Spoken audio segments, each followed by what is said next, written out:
again, everyone. My name is Coach Mike Hofer.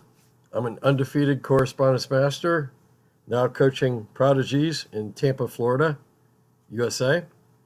And I'm pleased to bring you a new feature from ChessStars.com where we analyze in video the crown contests from our featured matches of Grandmasters, typically. And you'll now see one of the games of the legendary Garry Kasparov, played in St. Louis, Missouri, USA, recently on August 15th, 2017. It was broadcast on several sites, chess.com, chess24, and others. However, one site showed this game with the incredible innovation where people could watch the broadcast and make predictions on Garry and his opponent's moves before the moves were played. We did all 9 rounds of the great Kasparov returning to the arena by Rapid in St. Louis after a 12-year hiatus with extremely mixed results. I got to give Garry mad props for having the guts to even do this. You know, lay off 12 years and come back and play the best in the world. Quite amazing. But the way the contest works is it's called Choose Your Moves and Win. And you predict what the human is going to play. It's not choose the best move. It's what is the guy going to play. And as long as I've been coaching, these contests are extremely educational. And they get my kids to believe that, you know what, Grandmasters are fallible human beings. They make mistakes just like we do. And they make some horrific mistakes. And we have these contests every weekend at 3 p.m. Eastern Time. And it's really instructive to go over them. And it's really instructive to play in the contest. It costs nothing. And you win money. But the best thing is, a lot of my players have a tendency to pay more attention to what they're doing to the other guy than what the other guy is doing to them. But this contest, it makes you think about both sides and figure out their plans. And you're ending up working hard and doing analysis and getting in good habits because you're having fun. And you're also competing against Grandmasters in this contest because we're all on equal footing. The Stockfish screen is up. You've got my commentary about what should be played.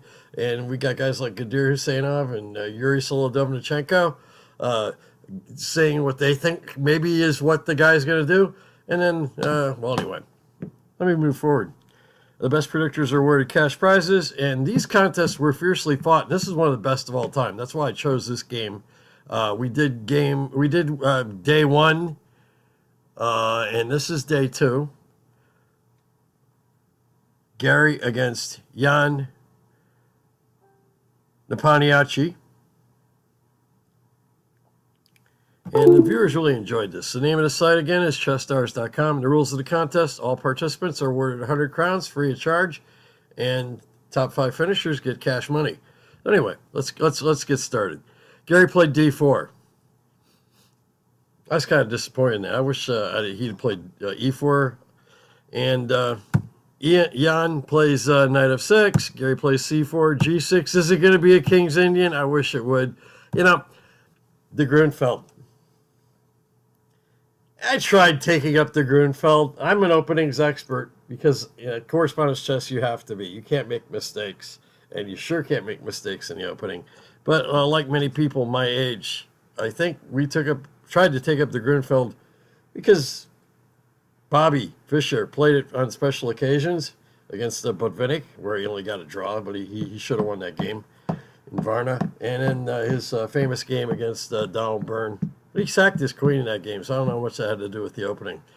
But anyway, this guy Kasparov and that guy Anatoly Karpov, they took all the fun out of the Grunfeld in their matches. It got analyzed to death, and that's when I decided I'm not playing this stuff anymore.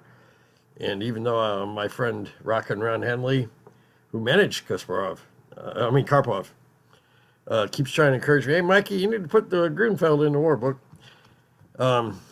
Yeah, it's awful lot of stuff. So because I don't like making any mistakes in my analysis, I also asked a friend to give me some advice here. Anyway, knight f3. C takes d5 is far more common, and actually, Wesley So used this line recently against MVL. So Igor Vaklimov was very bold to put 100 crowns on knight f3. He won 610 crowns and seized the early lead in the contest, while Pedro Martinez boldly put 100 crowns on c takes d5 and lost 100 crowns. And that's the way the contest works, man. You take a chance. You're the only winner. You get the whole pool. So Igor's in the lead right now with 645 crowns. My friend, hey, there's not many Americans in this contest that do really well. But my friend Nate Toms in California, he's regularly up there on the board. He's just an average guy, but there he is, up there with Grandmasters. That's the cool thing about this contest, because you end up competing against the best in the world and end up interacting with them. So Nate's got 35, Grandmaster Yuri Solodovnichenko 35, Filip Simunik, Czechoslovakia, 35 crowns, and Pavel Sebastian Janonit, 35 crowns. So let's move on. Bishop g7 and h4. This is a rather bold move. Been popular by the super GMs lately. And this is where I asked my friend Bob Marin. Bob Marin is one of the best analysts in the world. Anyway, let's go back to this. Bravo to Evgeny Miller, who was the only contestant to put 25 crowns on h4. He won 225 crowns on that. So Igor's still in the lead with 683. Yevgeny Miller, 252. Yuri Solodovnichenko, 73. Hector Arias of Venezuela, 73. And the evil Gadir Husseinov from Baku. Oh, my God. I love Gadir. He's a friend of mine. Gadir taught all of us how to play this contest. Matisse, Solis, and I were dominating this thing before Gadir came along and really demonstrated the value of playing the underlay move, the move the other guys aren't going to pick, and then stealing the whole pool, which also Arkan Abdulov has become very good at that. I guess if you live in Baku, you learn how to do that. But by studying Gadir, we've all become a lot stronger at the contest, and it's become tougher. So anyway, this h4 move, it's a very dynamic move, very popular among the super GMs. And again, I don't pretend to be a Grunfeld expert, so I asked my dear friend, the great Romanian Grandmaster and premier analyst, Bob Mihail Marin, to enlighten me on the Grunfeld. He's a true gentleman and friend, and he replied, of course, Michael, you can borrow, steal, use whatever you wish. So Bob said this extravagant move has some abstract justification. Black's position in the center is not too stable, quite typically for the Grunfeld. So he might not be that well prepared against the brutal advance of the h-pawn. And I think Jan made a good choice here with c6. Igor Vaklimov was the only one who put 100 crowns. He won 93, thus expanding his lead. And Bob Marin says c6 adds stability to the center, so as to parry h4, h5, at least for the time being.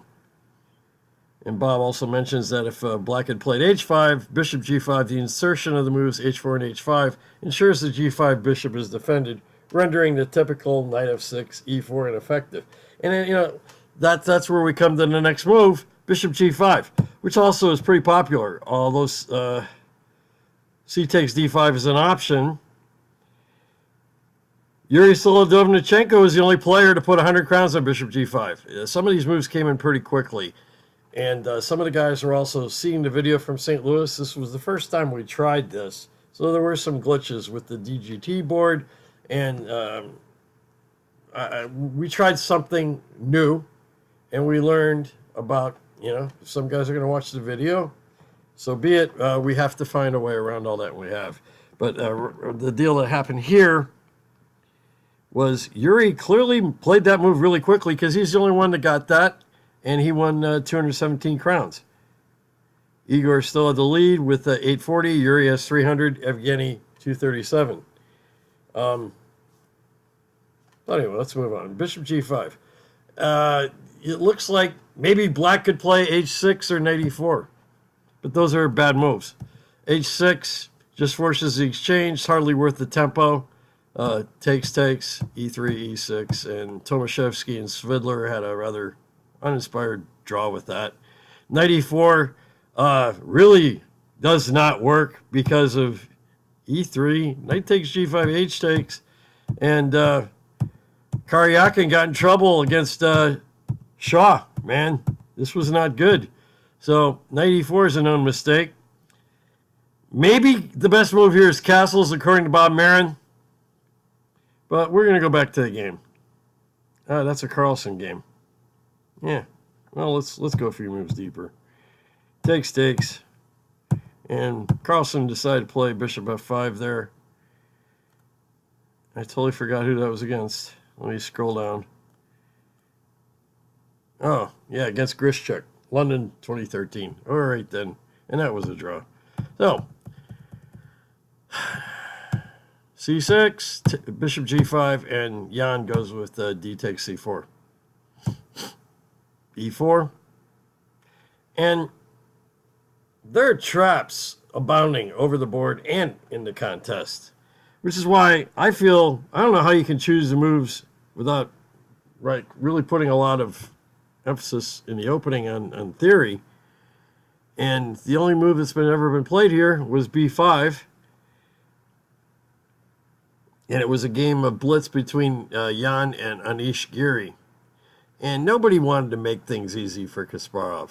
So, of course, b5 led to a dastardly trap. Bam. Knight's got to move. Bam. H takes g6. You don't look so bad, have another. The great Bernard Goetz variation. And Anish, he's still even in trouble here after f takes g6, but Anish made a mistake of taking there, and bam, here he comes. Here comes the attack. Oh my god, it must have been fun to play this.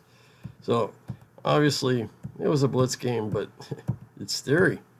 And Jan could have no possible idea that Gary was going to play this line, but he sure wasn't going to fall into the trap that he got on Anish in Beijing in 2013. So he comes up with a really good move here. Bishop e6.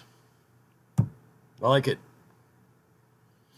I don't think anybody had it in the contest either. Gary pushes. Gary's going for the gusto here. He's not afraid.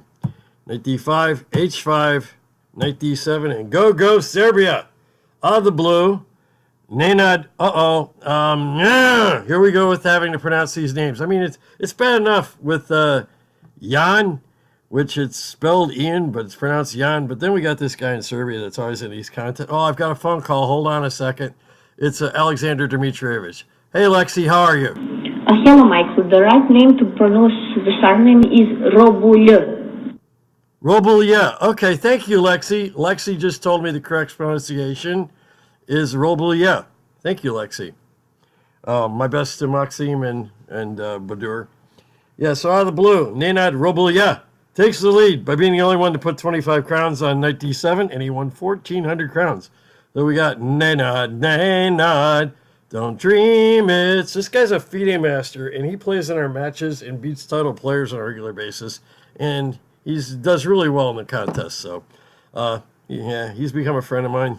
We all have mutual respect and hatred for each other. So Nenad, 1491. Alexi, one more time. What was that again? Hello, Michael. The right name to pronounce the surname is Robulya. Robulya. Okay, thank you, Alexi. Knight d7. h6. I didn't like that move by Gary. He played it rather fast. I thought it was way too risky, and this pawn later does become a weakness at h6. Bishop f8. You know, and that's another thing.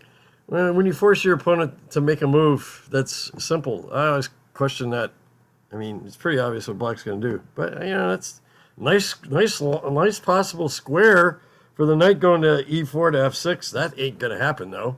And, of course, Jan plays f6.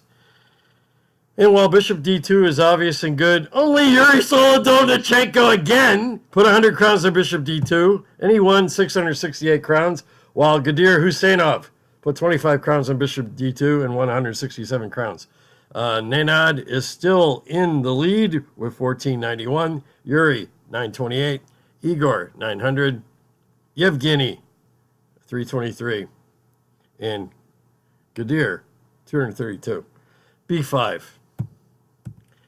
That is not a good move, in my opinion. Hector Arias of Venezuela put 100 crowns. And this is, again, it's not choose the best move. It's what the human's going to play. I think bishop f5 was a better choice there and would have given Jan equality. I'm sure Gary was very happy to see b5. And so was Hector, because he put 100 crowns on it, won 337. Nenad Robulia and Alexander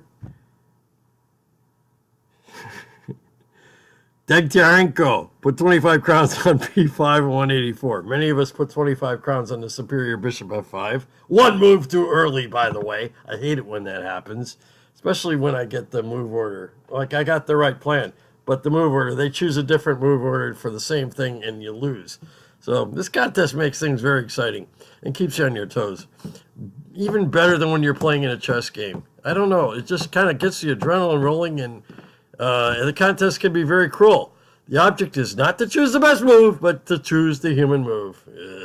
So Nenad's still in the lead. Go Serbia. A4 by Gary. And again, Yuri Solodovnichenko. Yuri Solodovnichenko. Hello again, everyone. Yuri put 100 crowns on bishop f5, and he won 976 crowns. While Maria Jurosevich, Go Serbia, put 25 crowns, and she won 199. So now Yuri storms into the lead. Yuri did very well during these Kasparov games. 1739. Nenad Robulia, 1520, and Igor Vaklamov, 790. Box move here, baby. Knight g3. Kasparov plays it. Everyone had it. e6. E takes f6 is kind of interesting here. I think leads to an edge for white. Kasparov ripped the bishop. I love eating bishops too, so good for him. Yuri Solodovnichenko again. Put 100 crowns on a takes b5. Won 107. He was the only one. Yuri was on fire in this match. Takes, bishop e2, bishop e7, castles. And now, this move bewildered me, but who am I to say anything? I kind of like knight b6 and just castle. I think black has counterplay there. But Jan wanted to prevent rook a6, quite obviously. So he played a5. And I feel Kasparov made a very, very good move here by challenging the queenside pawn storm there with b3. It's a great move, and it was only chosen by the great Gadir Husseinov, who put 100 crowns on b3 and won 268 crowns. But Gadir's way behind Yuri. Yuri's got 2291, Nenad 1646, Igor 1335, Gadir 647, and Peter Murray 516. c3, obvious. Bishop takes, obvious. You know, these moves happen really fast. I don't even think we got time to get the predictions in. And this was bizarre. Again, how does this happen?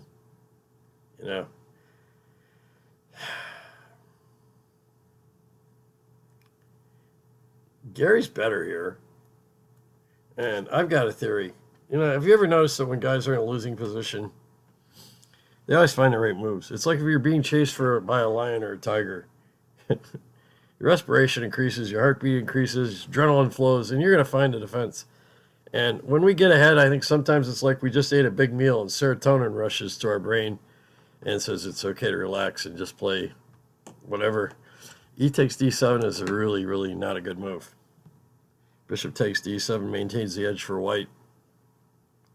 Everyone was shocked at this except for Maria Urasevich.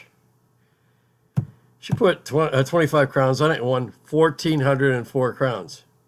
Victor Mako, also, Venezuela, he put 5 crowns on this and got 281. So it's not choose the best move. It's choose the move the guy's going to play. And mad props to you, Maria, for coming up with that one. Wow. Yuri in the lead, 22.91. Maria suddenly in second, 17.11. Nenad, 16.69. Igor Vaklimov, 14.35. And Gadir has 6.47. And where are we? Knight c3. Looks good to me. Instant equality. Bishop c4 check. Obvious and good. King in the corner. Obvious. Queen takes. Knight e4. Nothing going on here. Where does the queen belong? Maybe it belonged on d3 because it's going to end up there in a minute anyway. But I guess Gary wanted to keep his eye on that h-pawn that it is actually becoming a liability. It's a thorn pawn. Ron Henley likes to call that thorn pawn. And it can be very aggravating, always having like the potential mate threat sitting there. But actually that pawn is also very weak. So queen d3, maybe better. Gary plays queen e3. Jan takes the pawn.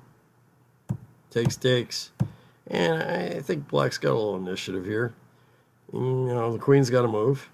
That's why maybe she was better on d3. I know Jan was very happy to get bishop b4, and he totally controls e1 the rest of the game, and it's rather decisive. So only Gadir, Marian Tudorache, and Pedro Martinez put 100 crowns on queen d3 and won 383 crowns, but Yuri's still got this gigantic lead, 23-53. Maria, 19-21. Igor, 17-21. Nenad, 16-80. Gadir's way behind. Way behind. We've never seen Gadir come from behind, right? 987. Uh-oh. Dude. Only Gadir put 100 crowns on queen d6. He won 330 crowns. Against all odds, is Gadir really? Is he making another late charge to overtake Yuri? Meanwhile, yours truly and others only put 25 crowns on queen d6, and we won 83 crowns. So Yuri still ahead, 23-33. Maria, 2009. And so on and so on. Yeah, rook a2. That was kind of a surprise. Rook a2. Maybe rook d1 is, but rook a2. Kind of an unusual move. Only Matisse Solis, the most famous man in Latvia, and Novak Pezelli. Or is that like Robulia? Pezelia. Yeah, it probably is. Novak Pezelia. We're able to decipher with 25 crowns on rook a2. And each won 405 crowns. Wow. So Yuri still has a safe lead there. Maybe safe. The contest, man. Towards the end, strange things happen. Rook a8. Again, maybe the rook belongs on d1, but Kasparov chooses e2. Uh-oh! Journal quarters alarm. Boom! Queen f4. Now, I've seen this movie before. Only Baku Grandmaster Gadir Husseinov put 100 crowns on queen f4. Won 1,290 crowns and flew past Yuri. Bravo, Gadir. Great move and a great investment, too. So suddenly, coming from way behind, Gadir, 2607. Yuri, 2353. Maria, 1979. Igor, 1696. And Nenad, 1655. I've seen this before. I guess Gadir's just going to easily win, right? Whoa, Nelly. Whoa, Nelly. Only Serbian woman FIDE master, Maria Jurosevic, put 25 crowns on g3. She won 613 crowns and passed Gadir for the lead. Amazing. Mad props to Maria. Vuk Dmitrievich, Lexi's little brother, put 5 crowns on g3, and he got 123 crowns, while the rest of us expected rook takes e8. I don't know why these guys don't exchange rooks here. It becomes a problem. So now Maria passed Gadir, 25.97, and Gadir 25.12. Now, as I've mentioned before in my podcast and on the previous video I made on this, sometimes it's better to be second, because when you're in first, you don't know if you should bet 100 crowns or not. But the guy in second, you got to go 100 crowns on your choices. So sometimes it's easier. It's like drafting in auto racing. Queen takes. Well, there's that pawn on h6, done gone. King g2. What is... Uh-oh. This is the beginning of maybe a very bad idea by Gary. And now Ian should trade rooks, man. And then play f4. It's important to swap the rooks first. And that rook on e2 is was very weirdly placed. But no. Jan goes... Did I call him Ian again? Oh, geez, I'm sorry. Jan slips by not trading rooks, and only Czech Filip Simuniak put 25 crowns at f4, winning. What? Really? 2,320 crowns, and suddenly it's Filip in the lead. Filip Simuniak in Czechoslovakia. No titles. 2640. A woman FIDE master in second, Maria Jurosevich, 2587, in the great Grossmeisters. Gadir Husseinov and Yuri Solodovnichenko are being beaten by mere mortals. That's the beauty of this contest, man. So this is very exciting, man. All these lead switches and the game's almost over because Gary's about to just totally go crazy. These rooks have to be swapped. I don't know why both players found these rooks taboo, but 3 moves in a row, rook takes rook was the deal. Gary doesn't do it.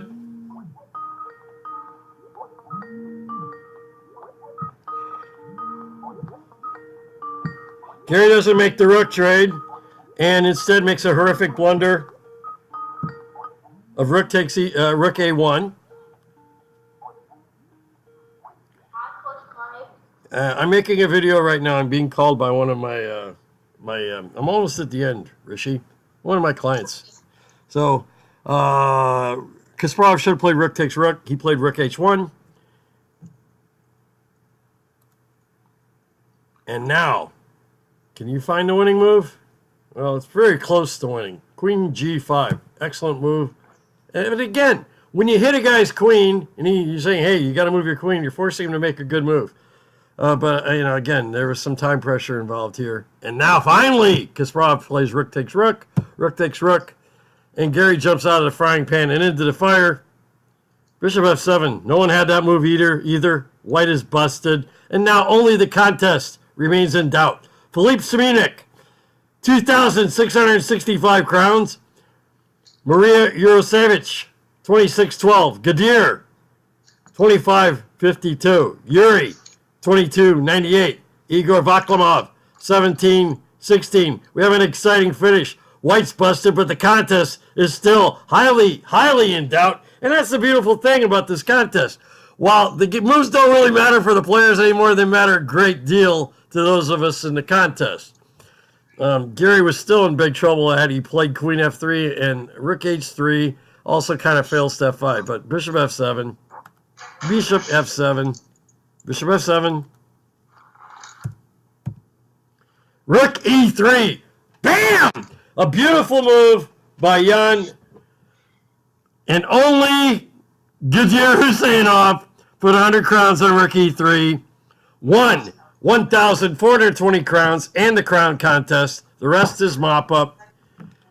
Gadir takes over the lead from Filip. And the rest is mop-up indeed. F takes. You take the rook. Queen takes g3. And the party's over. Turn out the lights. F3.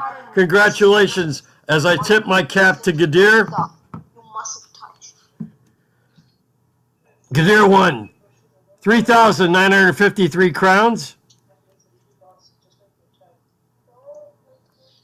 Maria finished second with 2547. Yuri Solodovnichenko, 2379. Filip Simuniak, Igor Vaklamov, Nenad Robulia, Matisse Solis, Novak Pazella, Peter Murray, and Marian Tudorash. No Coach Mike. I hope you guys enjoyed this, and I hope you come and join our contests weekends, 3 p.m. Eastern Time, New York time, Saturdays and Sundays, and have some fun. Free entry fee. You can win money, and you will get better at chess. Thank you very much.